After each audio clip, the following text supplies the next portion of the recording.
Okay, this All is right. real time. I Hello, think my aviators. Hello, skygazers. Welcome. It's Friday evening. Welcome to our Project AVIATE Up and Away Lesson 5 stream. Brought to you by Project AVIATE. All of us here. We're so excited to have you aboard. It's a little bit cloudy out, but that's okay.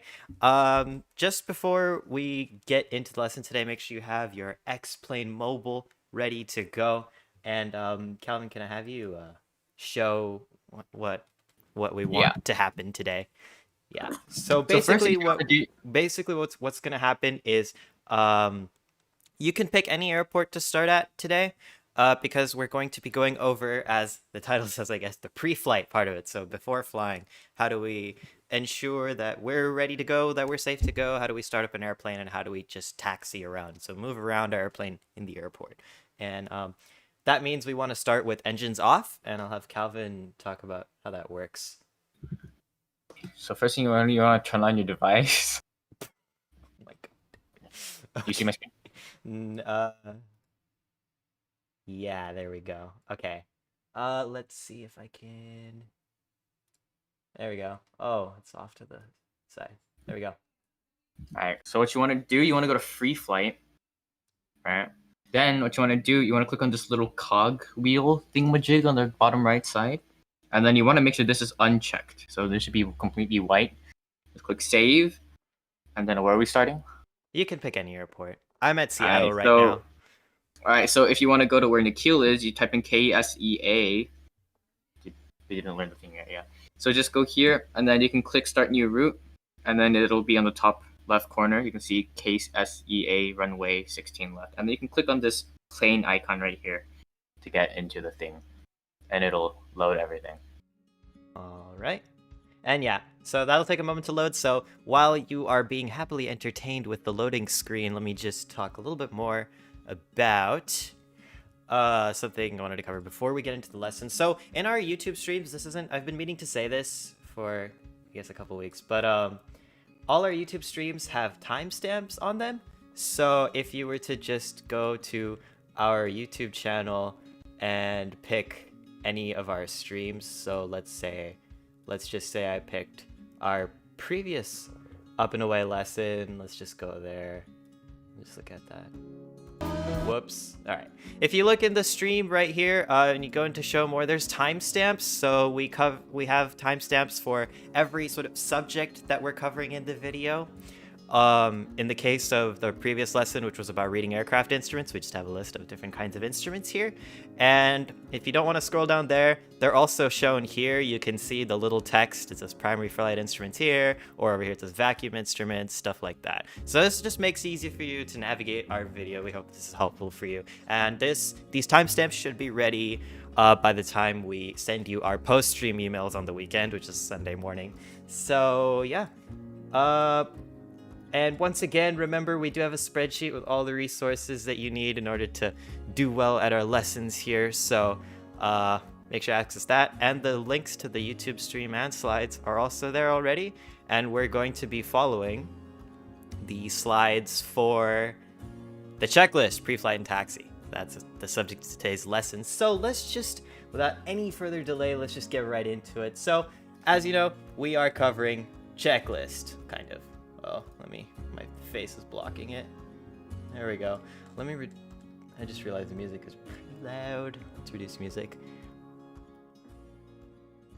All right, so as you know, as we've covered in our previous live streams, we have many instruments in the cockpit of our Cessna 172 that not only help us fly safely, pitch up and down, roll left and right, bank left and right. Sorry, yaw left and right as well. But we also have instruments to make sure that our engines are working okay, that our plane is in good condition.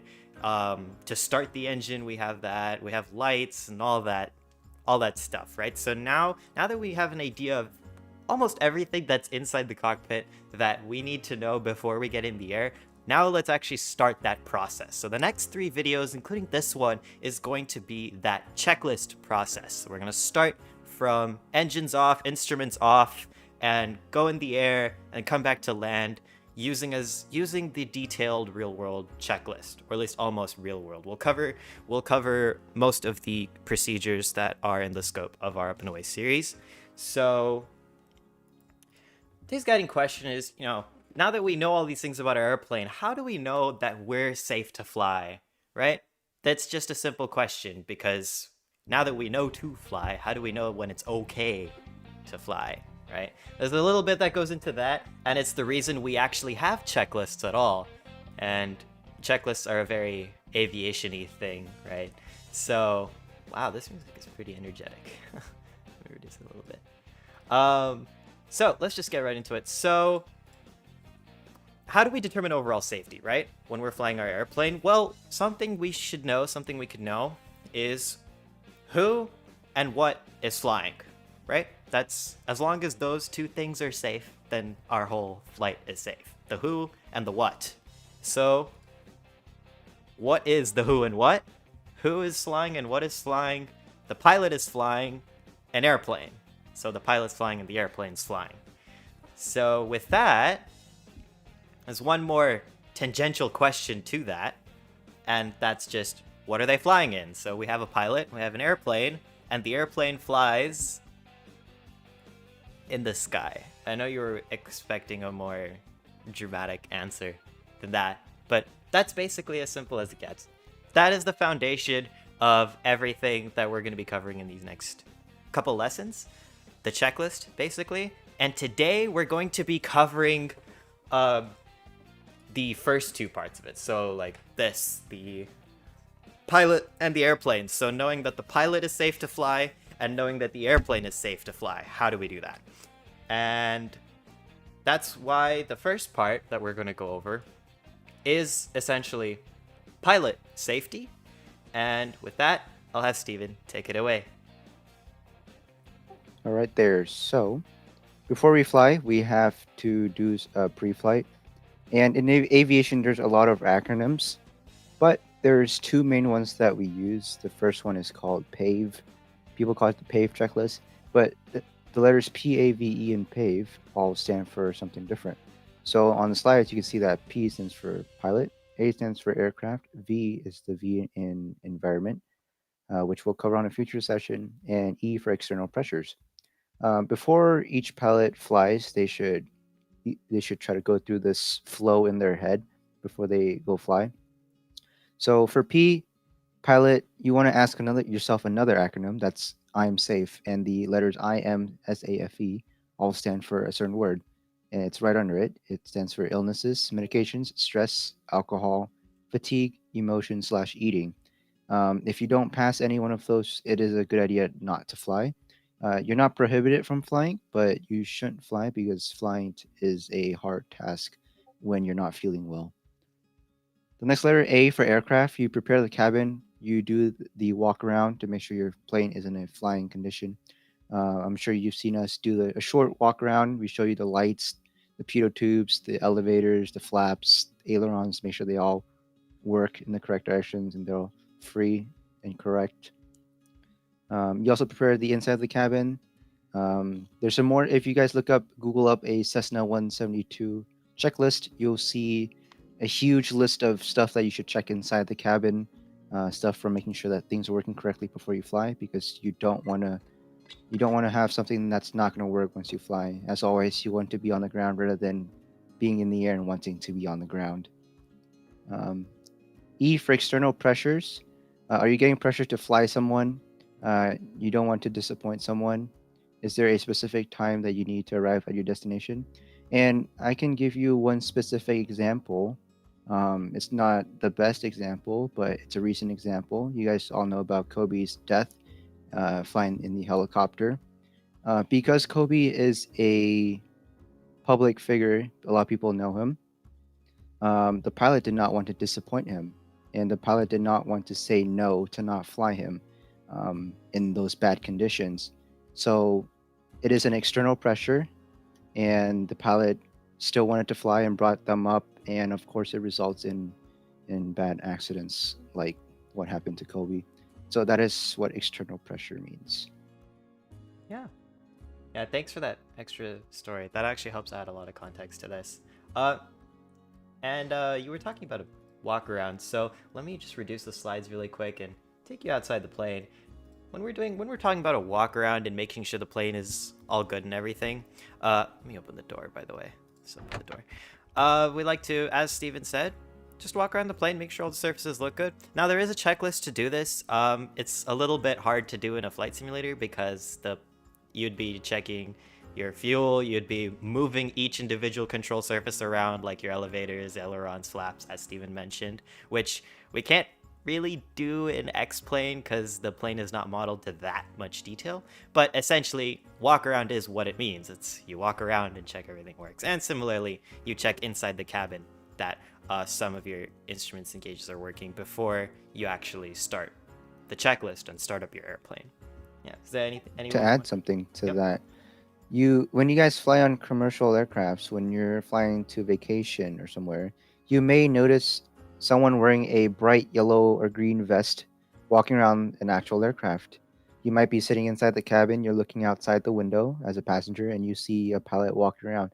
They're actually doing the walk around, and all pilots are required to walk around the aircraft to make sure that everything looks good from the outside. So you may notice, someone wearing a bright safety vest around there, walking around the aircraft, and you might be able to spot them sometimes. Yeah. Sorry, this is a little bit off topic, but I am putting a questionnaire in the chat, a survey in the chat that, in case you're not comfortable asking your questions in the YouTube chat, that is totally okay. I am now posting a form in the chat, completely anonymous. You can ask your questions about this lesson or anything whenever you want, and then we will address all our Q&As by the last 15 minutes or so of the lesson. So let me just put that in here.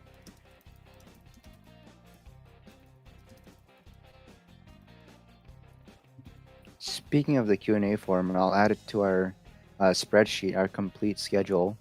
I'll put in the resources, so if you guys ever have questions, you can submit that and we'll answer it on the next stream. All right, so thank you, Steven, for talking a little bit about the safety here. So now that we know that we're safe to fly, we're not being pressured to fly, we have checked, walked around the outside and inside the plane, know that the systems and stuff like that are all working. I need to reduce music a bit. Now that we know that all those are working, now we're ready to move on to actually starting up the airplane. So let's go ahead and talk about that. Let's get the real slides back up. There we go. So, the startup procedure, there's definitely a little bit that's going on over here. You can, in real life, you would be parking not on a runway. So Xplane, you're probably starting on a runway, which is fine. I am too. So that's what we're going to be going with. But normally you'd be parking in a dedicated area at the airport, and you can use a jack to pull your plane around, or I don't know if it's called a jack, but kind of looks like one. You can pull your plane around, get it out away from other planes.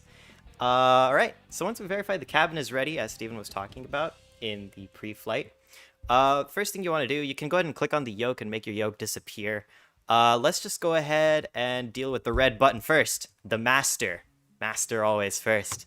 Just turn those on. And that gets your basic electronics going on inside the cockpit. Like, you'll start to see some lights here. You'll start to hear a buzzing sound and all that. It's all your electronics starting to spool up.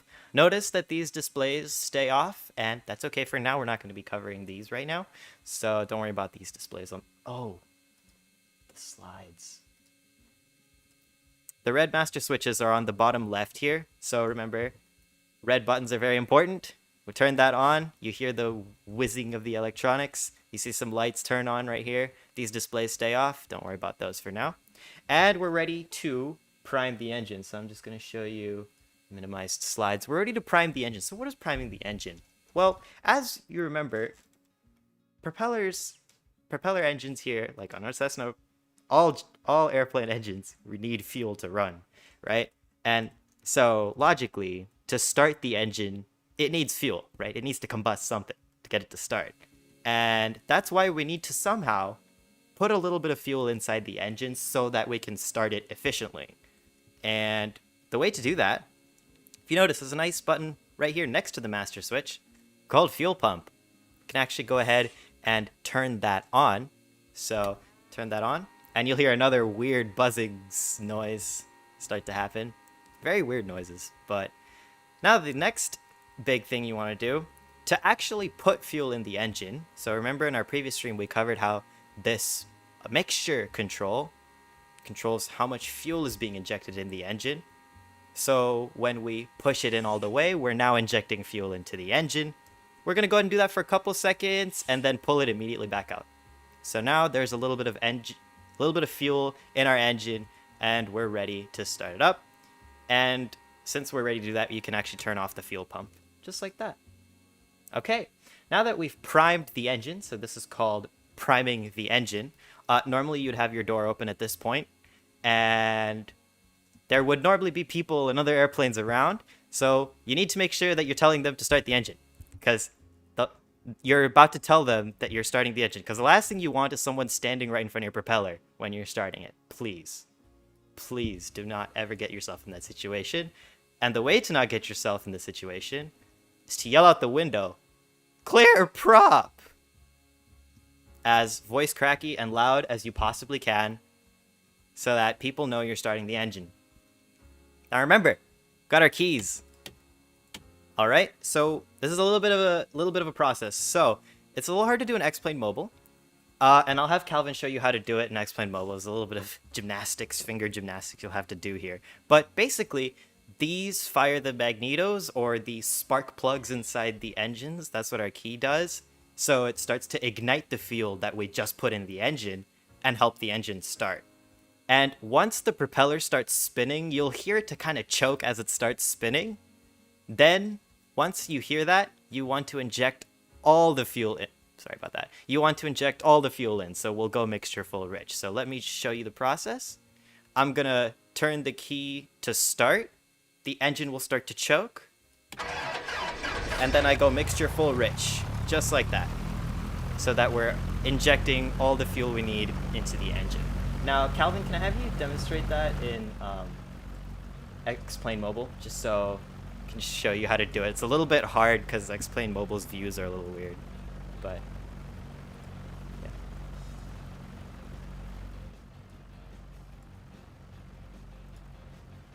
All right, yeah, you can go ahead, Calvin. You're muted. Alright, so what you want to do is you want to make sure you let go of the key before you touch the mixture control, or else it'll make the screen drag around. So what you want to do is click this horizontal. You can flick it horizontal. Wait, do I have fuel in? Did you prime it?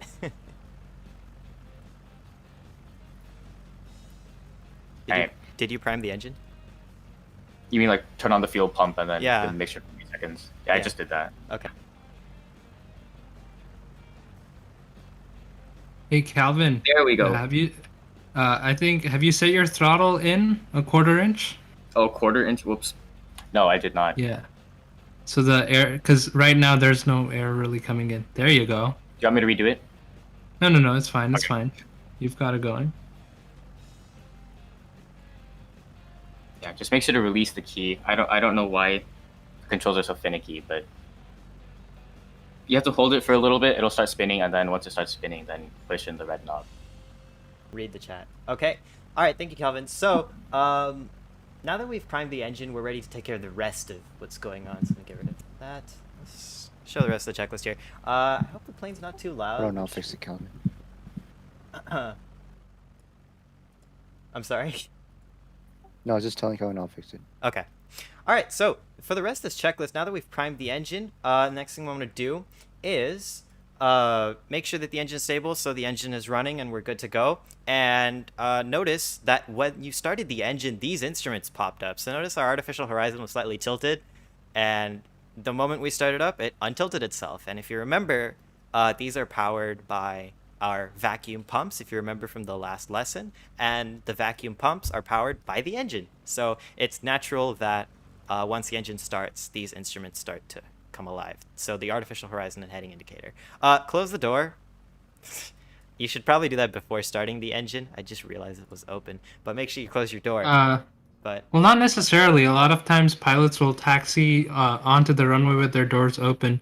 I haven't really seen it in Cessnas, but I know in a lot of other low-wing planes, pilots will taxi onto the runway with their doors open, and then they get takeoff clearance, slam the door shut, and then take off.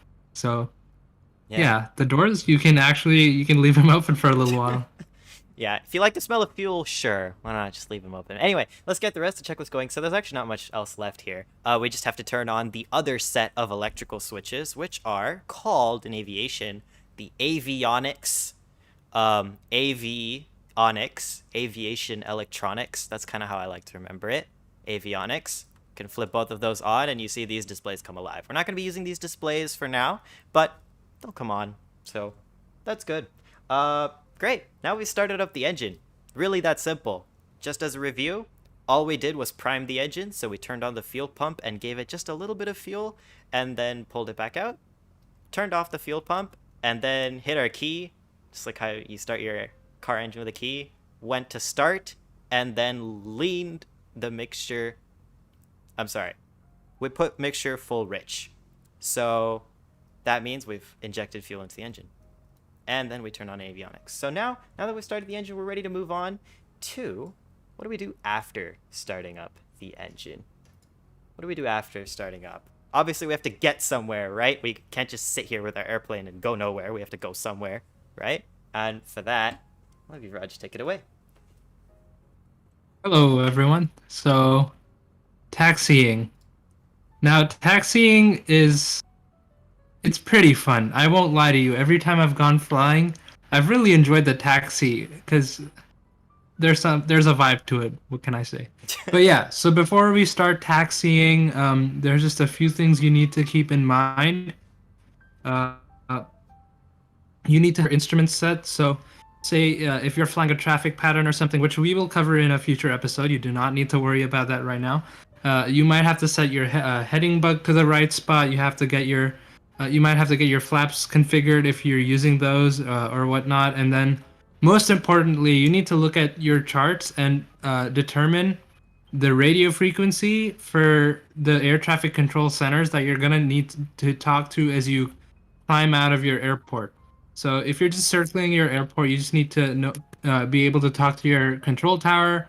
If you're kind of flying to somewhere, there's a departure centers that you need to talk to. Again, we'll discuss that stuff in a future session, but yeah, pretty much just have your radio set up and have all your necessary instruments ready to go before you start taxiing. Now, to finally actually start taxiing, you need to request taxi clearance from the control tower. So you need to talk to them. You need to say whatever your registration is, 408 Sierra Nevada, ready to taxi, and then they'll guide you to the runway or where you want to go. And as you start taxiing, what you want to do is you want to kind of push the throttle in. Well, you don't really have to push it unless you're idling below where you're supposed to, but kind of adjust the throttle so that your RPM gauge, which Nikhil will remind you again, where it is on the simulator in a little bit. You just kind of have to push the throttle until your RPM shows 1,000 RPM. You have to look around to make sure that there's no obstacles around you. So a lot of times as people start to taxi, they can accidentally clip their wings on a different airplane parked next to them, or like a fuel truck somewhere or anything. So pretty much just be extremely aware of where you're going, look around, and once you're ready to do that, got your throttle set at 1000 RPM, you can gently release the brakes. So if you have your parking brake set, what you can do is you can put your feet down onto the foot brakes, and then you can release the parking brake. And then as you slowly start taking your feet off the pedal brakes, the plane will gently start moving forward. Oh, you're Raj. They don't have pedal brakes. Oh, right. So you don't have pedal brakes on the sim. In that case, just let go of the parking brake, keep your RPMs low, and just very slowly taxi. And now you ask me, well, if I take the yoke and just turn it as if I was driving a car, my plane's not doing anything. Why is that? And the answer to that is, in order to taxi an airplane, in order to turn it on the ground, you need to use the rudder pedals. So the wheels on an airplane are connected to the rudder mechanically in a Cessna, and what happens is when you move the rudder, even in flight, even even when you're flying at 5,000 feet. When you move the rudder, it also moves the nose wheel with it. So as you release the brakes, and in order to control where you're going, use the rudder slider at the bottom right of your screen, and that'll help keep your nose pointed right. And if by any chance you're on an advanced simulator or getting flight lessons that we don't know about, feel free to use differential braking. So a lot of times, in order to turn sharper or turn better, what pilots find themselves doing is, as they start to taxi and say they have to turn left, they'll apply a little bit of brake pressure on the left tire and no brake pressure on the right tire. So it holds the left tire in place while the right tire keeps moving forward, and essentially turns the plane in a tighter radius. Yeah. And you Except can that's do that not- with both sides and turn the wheels, but yeah, you can't really do that in Xplane unless you either not have rudder normal. pedals or, yeah, if you're in a real plane. Those are really the only situations you can do that in. But hey, that's a cool trick you might want to know about. So But Calvin, yeah, that's about it. And then Calvin will- Calvin's gonna show you how to do the actual procedures for the taxi as you start. Take it away, Calvin. So basically, put once your you're avionics on. okay, Is there noise? Can I hear? Oh, is there any noise? Can you hear? nah, I can't. That's okay. That's a shame. Alright, so basically, once what you want to do is just, I guess, just release the brake pedal there, and you can use the rudders to control it. Notice the pedals on the bottom there start to move. Those are your rudder pedals. If you go left, it'll go like that, and then go right, it'll go like that. Mhm. I'm not moving forward, am I? No. Yeah. Don't forget your throttle set to 1,000 RPM. It's already at 1,000. You're not moving. What is? Yeah, I don't know why. What is up with your plane today? Here, let me just increase this a little bit. Oh, that's weird. Is it because Seattle's on a? It might be because this runway is on a hill. Because on incline. So yeah, if you're at Seattle right now, if you're at KSEA Seattle Let's turn Airport, around then. the runway actually slopes up a bit, so you might need to put your throttle a little bit more than 1,000 RPM to get it to move. Yeah. So Try about 1,100 or 1,200 RPM. yeah, Here, I'll just face the opposite direction. and then just get it to Wow. big brain moves here. Let's see if I have any luck. Let's see if I have any luck. So now I'm gonna show you in the big sim. Let's get rid of the slides for a moment. So as Calvin was mentioning, or all right, let's get some sounds in here. So we're ready to taxi. We got our engines on. We're gonna go ahead and release the brakes, which on Xplane Mobile is the button on the red button on the bottom left. But in a real Cessna is this giant lever thing right here. Push it in. Make sure it's parallel to this panel here, and then go ahead and increase your throttle until your RPM gauge shows 1,000 RPM. And yeah, since we're on an incline, since we're going a bit uphill, the plane moves really slowly here. So I'm just gonna do Calvin's big brain idea and just turn around. All right, and remember, use your rudder pedals to steer left and right on the ground.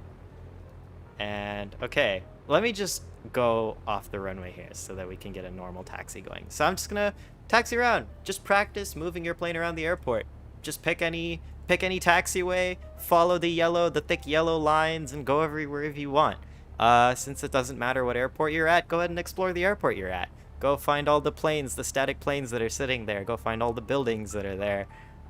Just move around. Keep your throttle at 1,000 RPM. Practice taxiing and practice using your rudder pedals to get your plane lined up with the yellow line in front of us. So the thing that's different about taxiing in an airplane compared to driving in a car is when you're driving in a car, you're trying to keep yourself between two lines which indicate the lane, right? When you want to stay in one lane, you have to be between two dashed lines. But in aviation, when we're taxiing around, we actually want our plane to be in the middle of these yellow lines. So you'll notice the nose wheel, or the wheel at the front of our plane, the nose of our plane, the nose wheel, we want that to be on the yellow line. That's a good taxi. So as you can see, we want the front wheel to be on the yellow line all times. And that means you just have to get used to how do you know that your nose wheel is on the taxi line? That's just a view you kind of have to get used to. It's a little weird to see from the cockpit, because even though I'm on the yellow line right now, so my plane is in the middle of the taxiway right now. If we go into the cockpit, the taxi line doesn't actually look like it's in the middle of the cockpit. So that's just a weird optical illusion thing that pilots get used to over time with practice. So to practice, you can go inside the cockpit, change your view to outside, make sure you're on the yellow line, go back inside the cockpit. Remember to use the button that looks like an eye. Is it that on the top right or the top left? I think it's the top left, right? In Oh, Xplane top Mobile? left, yeah. Top left, yeah. So that button, you can change your view outside, take a look at how you're taxiing, go back in the cockpit. You might have to press it a couple times because it changes between several views. But anyway, that actually wraps up the content we had for this lesson, because we were just going to cover from pre-flight to taxiing. So you can get used to moving around the airport, or if you're lucky, you can find a runway. At this point, you probably know what runways look like. They're nice wide strips of either concrete or asphalt, gravel. Not really, but Gravel runways at Seattle? I don't think so. maybe not at Seattle, but yeah, they will definitely look different than the taxiways. So right now, all these yellow lines and stuff indicate you're on a taxiway, and I don't feel like I'm gonna cut through the grass. Don't do this in real life. I'm gonna cut through the grass and just get to the runway. And Tokyo drift onto the runway right here. All right, do not do that in real life. That is not setting a good example. But anyway, runways are distinctly different here. Notice, runways also have dashed lines. You see that? Runways have dashed lines, so you can see that. So it's different than a taxiway. It's no longer a yellow line, it's dashed lines. But when we're taking off, when we're in an airplane, we also want our plane to be in the center of those dashed lines, as opposed to on our right or on our left. We want to be in the center of the dashed lines, unlike in a car. So if you want, you can just put you remember from our basic full flight lesson, which was 2 lessons ago, we just took off and flew around. So now that you're ready to taxi, you can go ahead and put your throttle all the way in and just take off if you want. Wait for your airspeed to get to around 60 knots, or 55 knots technically, and then pull up gently and get in the air, and you can practice maneuvering around if you want. In our next lesson, we'll actually go over a detailed takeoff procedure, so there are certain engine tests you need to do before you actually take off and get in the air. But for now, that's all we had. So you can just practice either moving around the airport or practice maneuvering your plane in the air, whatever you like. Congratulations, you've just learned to start up your airplane and how to do it safely. And we'll now go ahead and answer any questions that you have. Henry's here. Look at the chat. Yeah? What'd you say? Henry's watching the stream. Oh, yeah. Welcome our honorary officer here, Henry. He's at college right now, but... Also, just a pro tip on the taxiway. If you ever do go too fast, don't make sharp turns, or else you lean, and then your propeller flies off because it hits the ground. Yeah, don't do what I did. Don't Tokyo drift across the airport. Well, I wonder what Calvin's doing right now. Oh! Yeah, my propeller's gone. Oh, no. Yeah. Yeah, we don't talk Nikhil, about that. I checked the Google form and there are no new questions. Okay, if you want, you can also email us at flyprojectaviate@gmail.com. Let me just put the form back in the chat here again as well. So the Google form that you see in the chat, oh, that's the wrong thing. Sorry, give me one moment. The Google form that I'm about to put in the chat, this is a questionnaire that we use during all our YouTube streams. In case you're not comfortable asking them in the chat, you can go ahead and put them there, or you can email us at flyprojectaviate@gmail.com, and we will get to your questions as soon as we see them, I suppose. But we haven't seen any questions throughout the stream, so looks like everything is going well with you guys. What should we do for the next couple of minutes? We got here pretty early. You want to try some butterizations? Oh yeah, so we did our basic full flight, remember, from 2 lessons ago. I guess you can try maneuvering around. And this time I challenge you to navigate the area that you're in, fly around the area that you're in without The VFR map? Not that. More like, you know how during every lesson we always say, oh yeah, well, you start up at this airport or start up at that airport. At this point in the series, you guys might actually be able to not have to start up at the same airport as us and just take off and fly around, scan the area, look around what you see, all the houses, airports and such. The airport's right behind us there, so we can go ahead and turn back around and line up with the airport and prepare to land. If you remember from our previous lesson, sorry, 2 lessons ago when we tried to land, we didn't use flaps at the time, but yeah. My thing's still on the screen. Oh, that's a good point. Where's the thingy? The thing. Yeah, so we're just gonna try moving around. The airport's off to our left, so we're just gonna go ahead and line ourselves up with it.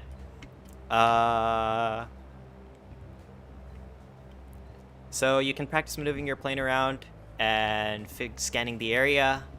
So it looks like we have the airport straight ahead of us here. We're gonna try lining up. We're in a really bad position right now to be trying to land our airplane because we're not at all lined up with the runway.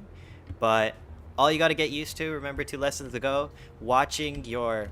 Geez, do not turn that fast.